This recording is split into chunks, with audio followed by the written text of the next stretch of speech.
Meet you guys. My name's Josh. I'm operating from Lisbon, Portugal, and I'm going to be giving a talk on running a distributed agency.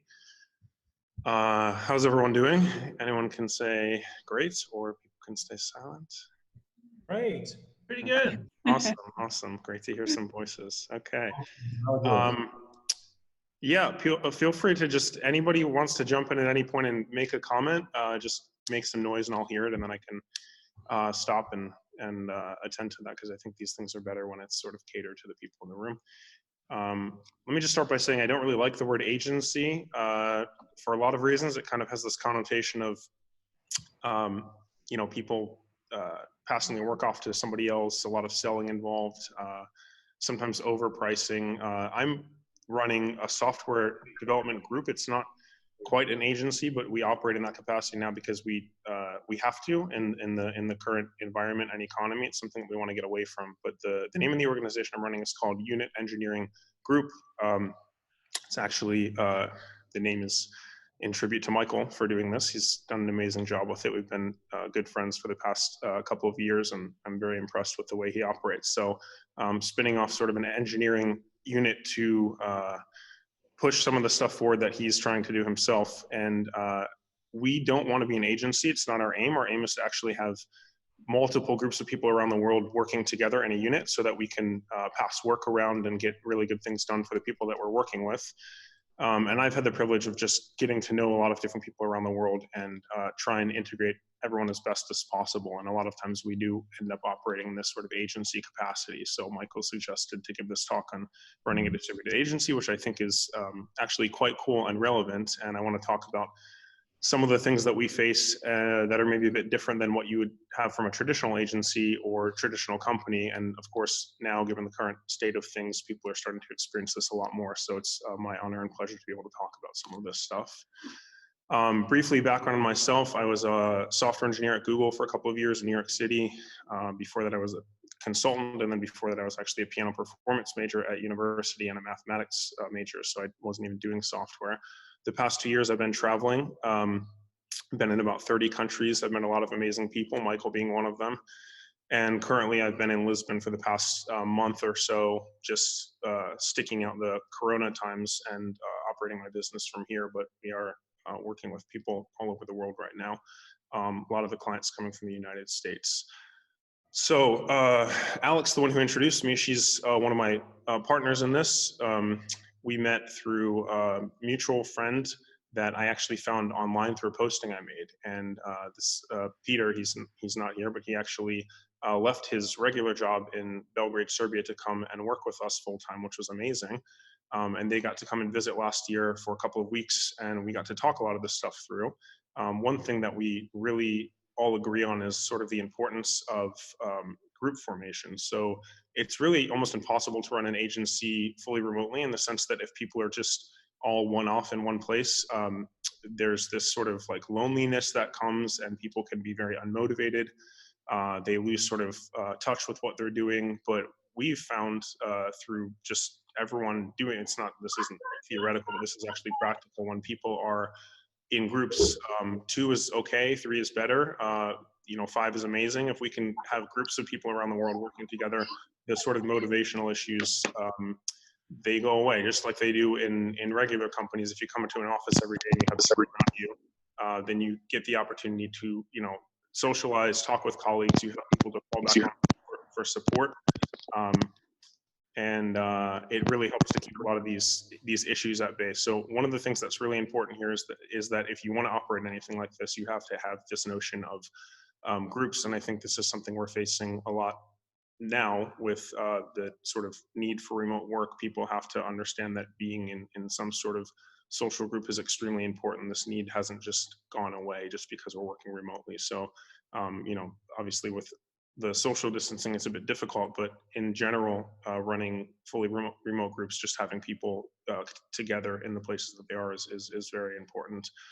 Communication is another really critical aspect here. I think if I didn't stay in communication with everyone as much as I do, I think a lot of it would kind of fall apart. This is one of my main jobs these days, is just actually having phone calls with people and making sure that everyone is comfortable with what they're doing and they're on the same page. It's a lot of relationship management.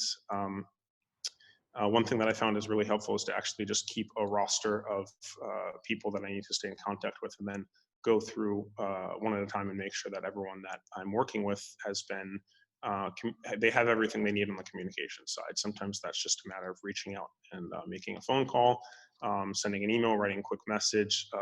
One of my favorite things to do is just spontaneously get groups of people together on the phone when they're not expecting it. Often I'll be in a call with somebody and I'll say, hey, we need to speak to somebody else. And instead of doing this thing that people like to do where they schedule meetings, I just actually bring them in at the same time. And sometimes it's a little bit jarring, just having people show up in a call and it's like, hey, these two people are here, let's talk this thing out now. But this sort of gets around this issue of having to put events in the calendar all day, having back-to-back meetings. When I was at Google, we always used to complain about being in meetings like all the time, especially managers would have to be in like nonstop meetings. There are days when I'm in nonstop meetings back-to-back, and I do it when I really want to be doing it usually. Sometimes it just happens, and I'd like to get away from it, but it turns out to be the case that I have to go from one to the next. As much as possible, I try not to schedule meetings. Obviously, some organizations, they have scheduled meetings and it's very important. But what I found is if you can just sort of get people in a phone call, ping them and say, hey, are you available to speak right now about this thing? It's often better because they don't have to put something in their calendar. They don't have to think too much about it. You don't have to block off a 30-minute block or a 15-minute block. You just get on the phone and talk it through. And usually it turns into more of like a social experience, and a lot more comes out of it than you would originally be expecting, or sometimes that something that you think would take 30 minutes ends up taking 5 minutes or 10 minutes. I think a lot of the best progress I've had with my organization has come from these impromptu calls versus scheduled calls. I think also understanding goals is really a critical aspect here. So dealing with like a lot of different groups and a lot of different people, everyone sort of has their own thing that they're going for.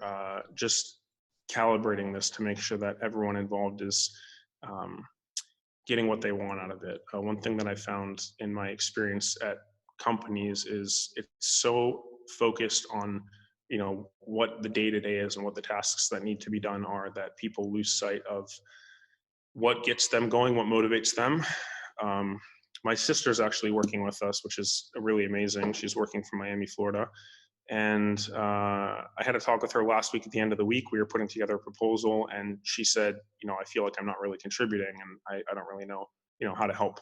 And she's asking like, what can I do? And I said, just take time for yourself.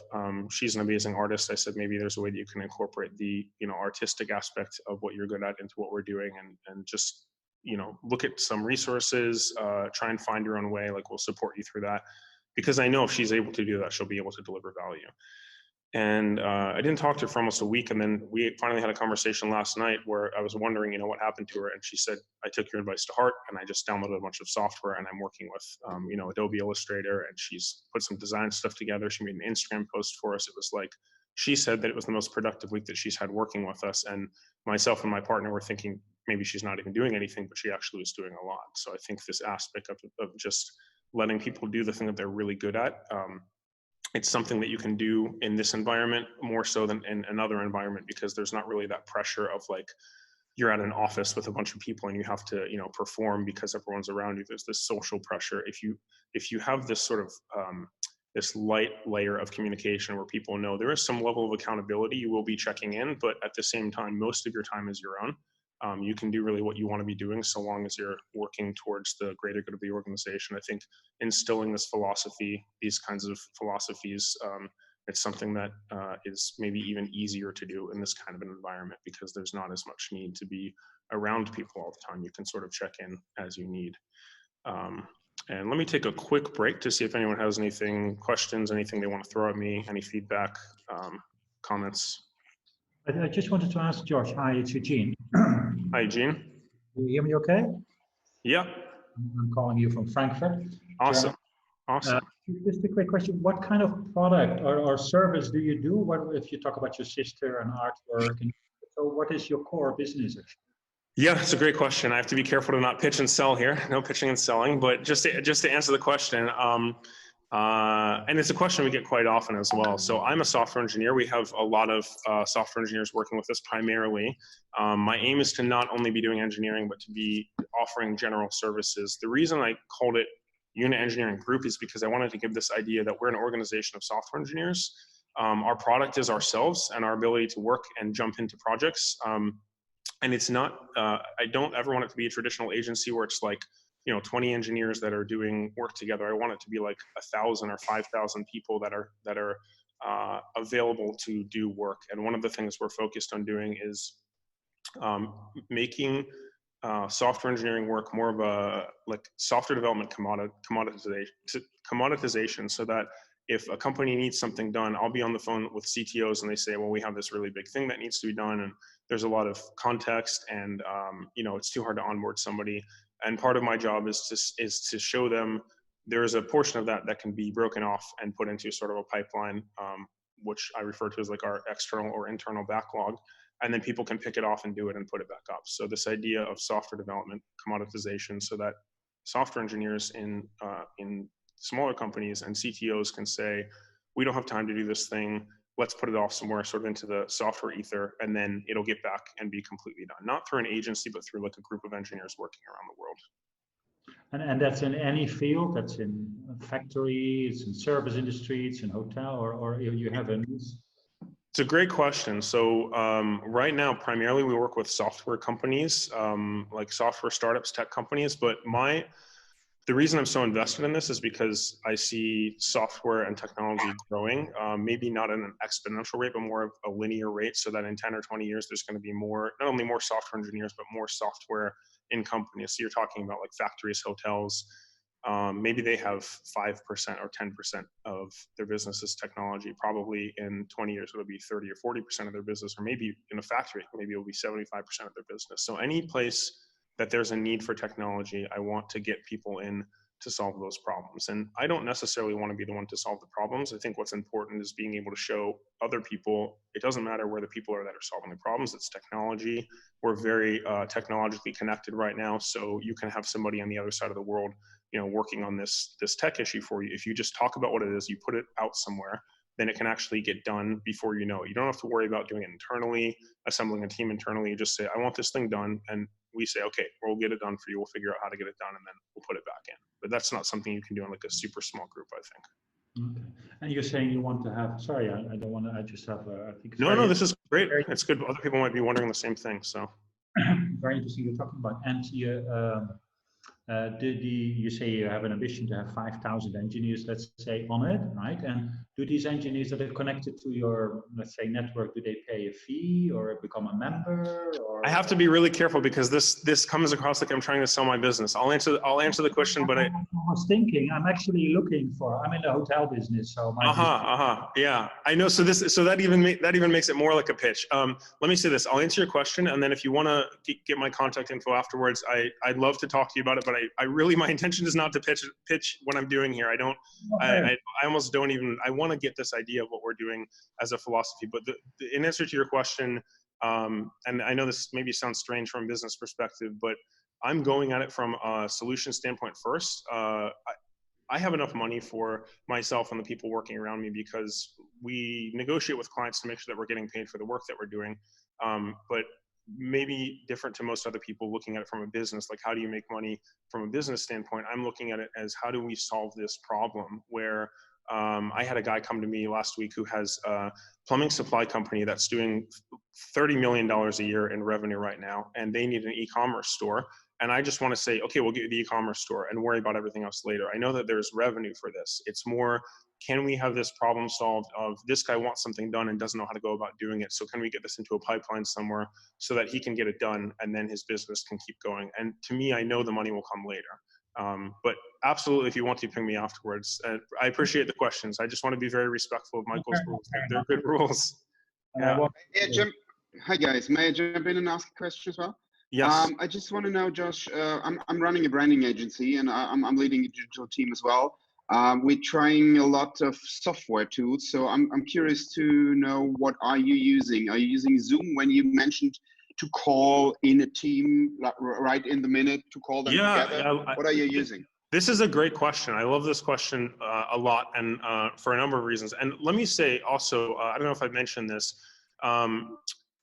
My aim is to actually have a network of agencies. Like we want to, because I see this as like, so you're offering something that probably a lot of people aren't able to offer. You can offer it better than other people. So I'm constantly trying to get sort of a roster of, you know, who's available for what, like really truly distributed work. It's not about me. It's not about my group or my organization. It's just about if there's party A who wants something done and party B who can do the work, get them connected in a way that actually makes sense. I don't like these marketplace platforms because you take out the connection piece. You just have A and B and you leave it up to them to figure things out. If you can actually sit in the middle and say, hey, I can vouch for both sides.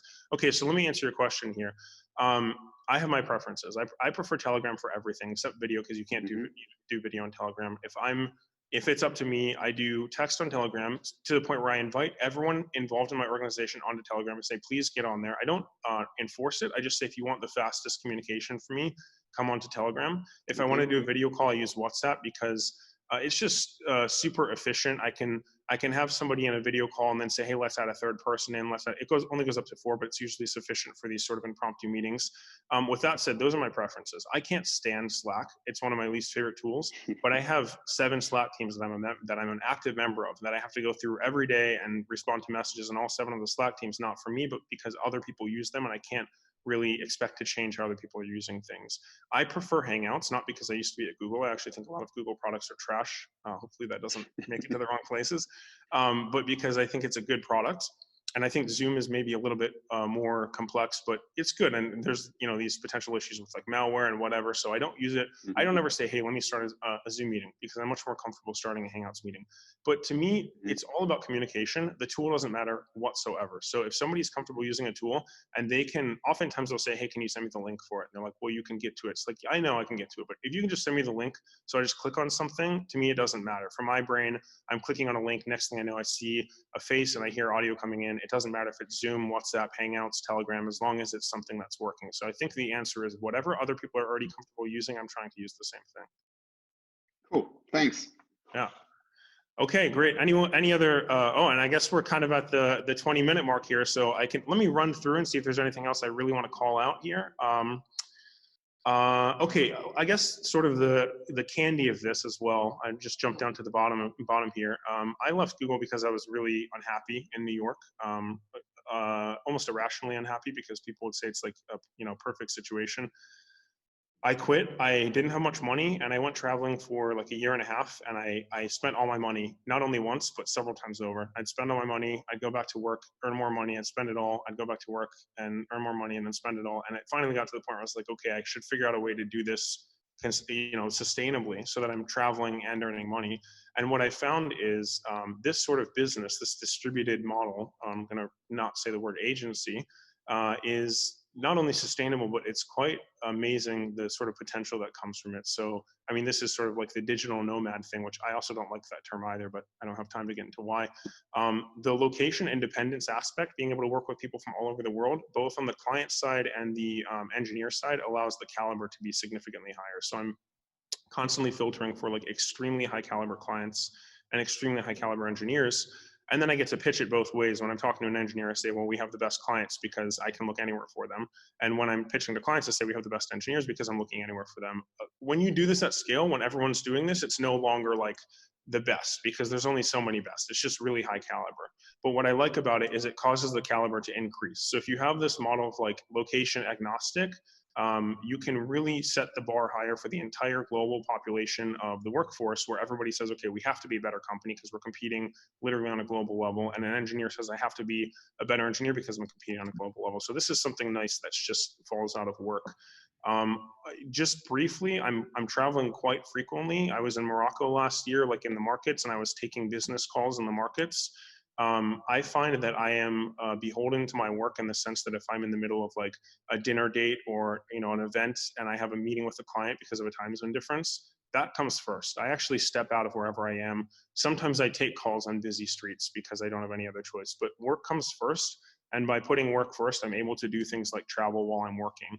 And one of the really cool things that comes out of this is things that you would normally think of as a vacation are actually a mix of both. When I first went to Belgrade, Serbia to meet Alex and Peter in their hometown, it felt like a vacation. I was staying with them, and they were showing me around the city, and they were introducing me to the culture, but we were working every day from the morning until we went to sleep, and we still managed to have time to like do culture immersion. This is sort of team building. A lot of really amazing things fall out of like having this sort of distributed work system where trips to meet a team can actually feel like a vacation. Work becomes integrated into the day. Touring cities and countries actually becomes a team bonding experience. And at the end of all of this, I think one thing that I found for myself and other people working with me is we're ultimately like more content, more peaceful, more motivated to work. We're all waking up every day and saying, hey, we actually want to do this. We struggle together. There's a lot of things that we struggle through together, and a lot of the time that I spend in meetings with people can be very emotional because we're going through a lot of emotional things together, just dealing with like working alone or working in small groups and not necessarily having so much direction. But at the end of the day, the product is so much higher, the quality is so much higher. And this to me is something that I can continue to deliver for the rest of my life. I get to tell clients like, actually the work that you're getting is better than you're used to seeing, because people they feel better. And this is something that I got out of New York to achieve somewhere else. And now, sort of a silver lining with this whole, coronavirus remote work situation is that people are getting to experience it. And I think if they can get through this, this sort of feeling of like isolation and being trapped, and understand you're not trapped, you're not truly in isolation, you just have to go through different channels to actually, achieve the level of connectivity that you used to have, then it can be better. Because then you go back into the workforce and you have this additional tool that you can use at any time. You say to somebody, hey, that trip that I wanted to take to Japan, I'm going to take it because I know I can sit in an Airbnb in Japan, or I could, sit in a park in cherry blossom season and have my meetings there, and I know it's possible. And then the people on the other side are going to say, yeah, you know what, I actually had this sort of same experience when I was in, quarantine as well during Corona. So I think it's okay. I think you can go ahead and do that. And it's going to allow us to just really become a distributed population. I'm looking forward to being a part of this. So Josh, I just have to add on top of that, I can completely understand exactly what you are talking about there. Being able to travel to experience the cultural immersion, but at the same time to basically bond with the team and to work with them at the same time. I have pretty much like the similar layout with my team and the relationship with the clients, where, for example, in October, we had a small work plus a travel trip in Split, where I basically brought like the team from the Serbia, from the UK, from the New York. We took like 5 days on with the client on the yacht, basically like just driving around the Croatia and basically conducting work on the phone. So as long as we had the connection, we were able to stay connected and to speak with everybody else. So that is perfect. So honestly, I can hear in your voice that you have the same experience. It's one of the best experiences I've ever had. I'm one of those people that if I'm not working, I feel a bit guilty. It's just it's in my nature to have to be working all the time, and I love experiencing new things and traveling and meeting people, and to have it all in one place, like you're describing. It's to me, it's one of the most special experiences. I enjoy it more than being on my own, not working, because when I'm on my own, not working, I'm like, okay, I'm enjoying this, but what about sharing this with other people? And what about pushing things forward while I'm actually doing this? So exactly as you're describing, I hope everyone else hears this, like that dream of being on a yacht, sailing around around Croatia and being able to, work at the same time. I think this is possible for literally anyone who wants it and who's willing to put their mind to it. I mean, for me, I didn't think such a thing was possible, and it absolutely is. Cool. There's 4 minutes left. I think it'd be really good to make sure that we're prepared for the next one to start on time. But if anyone else wants to jump in and throw a couple of other questions or discussion points out here, we have a couple more minutes still. Okay. Let's see if there's anything else worth bringing up here. What was the most interesting? When was the most interesting meeting you had in this form of teams? What would you say this was like really amazing that happened and you were surprised and overwhelmed? She's asking one of the most difficult questions because it's so hard to, it's like what level of amazing. I think one of my favorite meetings, and Michael's recording this at some point. Maybe my client will see this, which is kind of funny. But I was in Berlin at house of a very good friend, actually kind of my fiance, and I was with some other friends, and we were about to have a tea ceremony, really beautiful experience with two good friends, and it was just about to start. We had maybe 2 minutes until it was about to start, everyone was ready, and my client called me, and I said, oh, guys, I have to take this call. And it turned out to be like a 20-minute call, and they're waiting patiently. I mean, they're not literally waiting for me, like they're doing their own thing. But I was super appreciative to have friends that most of the people around me understand I'm taking these calls when they come up. It's not like I'm doing it all the time, but when they come up, I have to. And that call, I negotiated for almost double budget for the project, and it allowed me to have enough income to pay 3 additional people on the team. And that the level of skill that that gave us for a company, it's like we're still feeling the effects of it to this day. And it wasn't like I was trying to, push something, to this client. We actually have a really good relationship, and he was happy for it. And I had the courage to, and part of the reason I had the courage for this is because I didn't have to sit around preparing for this meeting. It was actually like, I was not prepared for the meeting. I was just in a really beautiful, peaceful place with my friends, about to have this really nice ceremony. And then I get to say, courageously, can you give us this budget? Because I think we can do really well with it. And he said, okay, we can do it. And I got off that call, and I was just like, guys, I just, basically doubled our income on this account ongoing. And it's still, to this day, it's still there. And it's not, I don't feel like I'm taking something that we shouldn't be having. I feel like actually, this is a net win for everybody involved. And, Alex knows this as well because she's involved in this project. I think having like this, the things like this come up is it's not something I ever would have really experienced in the traditional, like, being in an office scheduled environment where you have to have like meeting after meeting after meeting, and you just become exhausted. I mean, this is like, it's next level, the things that can come out of it.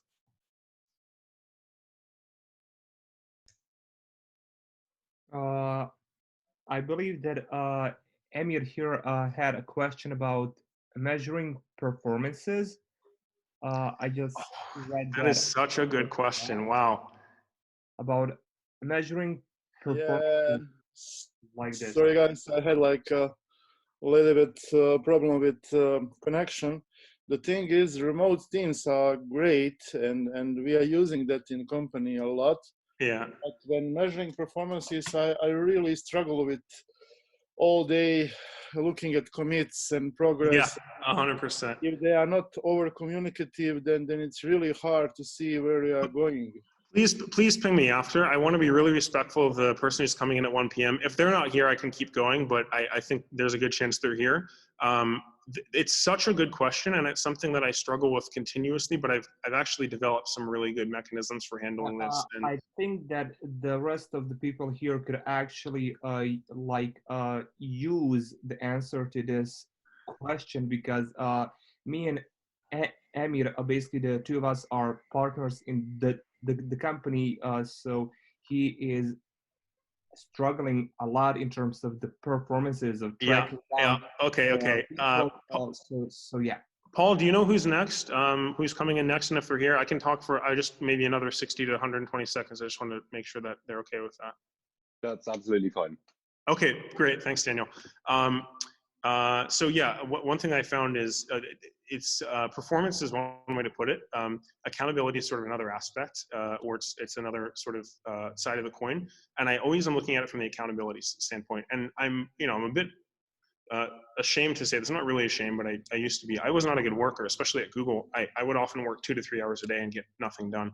And I was really good at making people feel good about me being there and giving a lot of morale to the team and understanding things to the point where I didn't actually have to perform. And it's really sad that I was able to get away with this, but it made me feel terrible. And I actually I realized I cannot operate in this environment where I feel like I'm not productive. So taking this mentality and applying it to like a distributed team of 40 to 50 people, I'm not looking for, Alex's partner, Peter, is a great example of this. He's possibly one of the best engineers I've ever met.